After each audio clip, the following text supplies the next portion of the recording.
comme si je n'existais pas.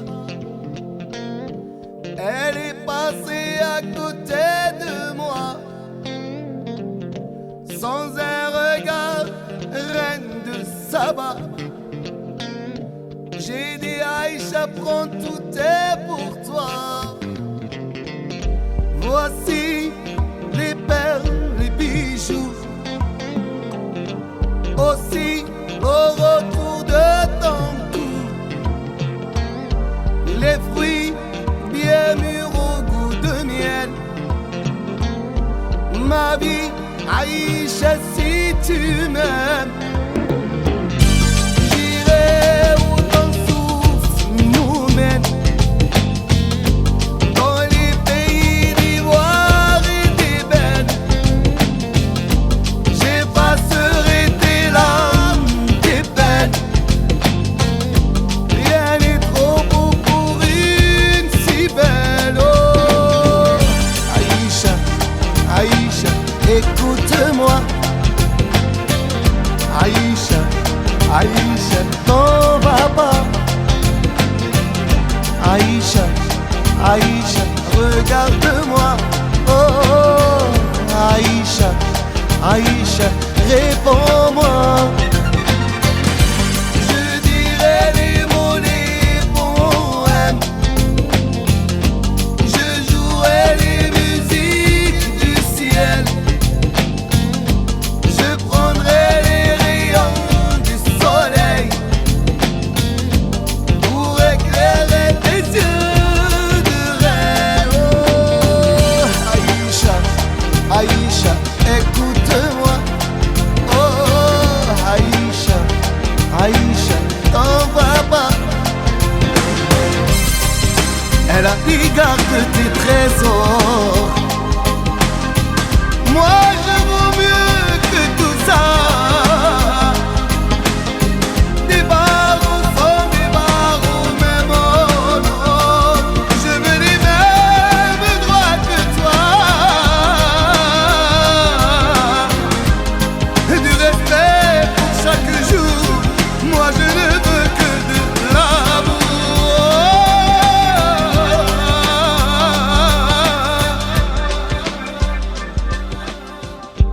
Comme si je n'existais pas. Elle est passée à côté de moi, sans un regard, reine de Saba.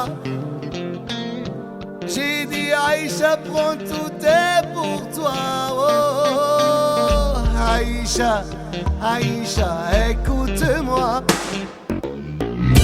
Aïcha, Aïcha, écoute-moi. Oh, Aïcha, Aïcha, t'en vas pas. Aïcha, Aïcha, regarde-moi. Oh, Aïcha, Aïcha, réponds-moi.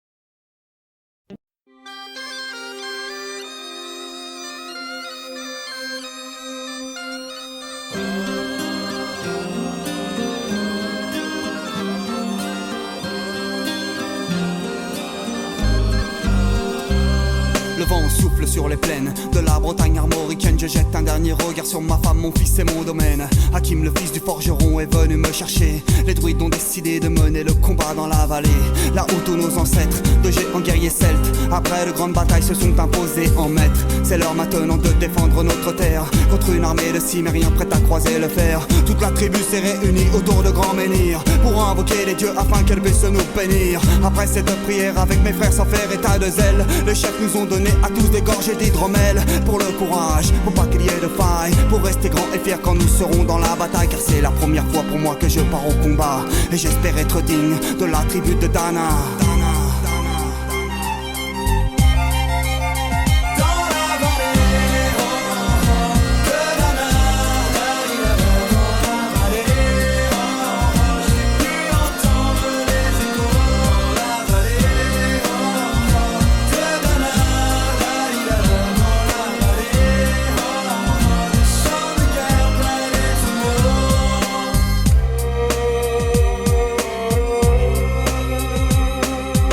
Quelques incantations de druides et de magie, tout attribue le glaive en main courait vers l'ennemi. La lutte était terrible, je ne voyais que des ombres, tranchant l'ennemi qui revenait toujours en surnombre. Mes frères tombaient l'un après l'autre devant mon regard, sur le poids des âmes que possédaient tous ces barbares. Des lances, des haches et des épées dans le jardin d'Éden, qui écoulait du sang sur l'herbe verte de la plaine. Comme ces jours de peine où l'homme se traîne à la limite du règne, du mal et de la haine. Fallait-il continuer ce combat déjà perdu?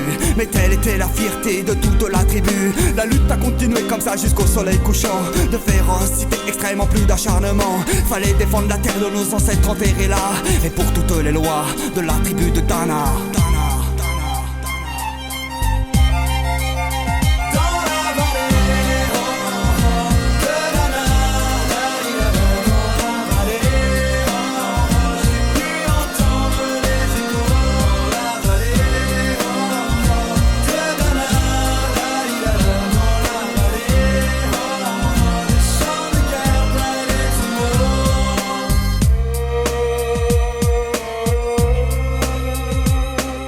Au bout de la vallée, on entendait le son d'une corne, d'un chef ennemi qui rappelait toute sa horde. Avait-il compris qu'on lutterait même en enfer, et qu'à la tribu de Dana appartenait ces terres? Les guerriers repartaient, je ne comprenais pas tout le chemin qu'ils avaient fait pour en arriver là. Quand mon regard se posa tout autour de moi, j'étais le seul debout de la tribu, voilà pourquoi mes doigts se sont écartés tout en lâchant mes armes, et le long de mes joues se sont mis à couler des larmes. Je n'ai jamais compris pourquoi les dieux m'ont épargné de ce jour noir de notre histoire que j'ai compté.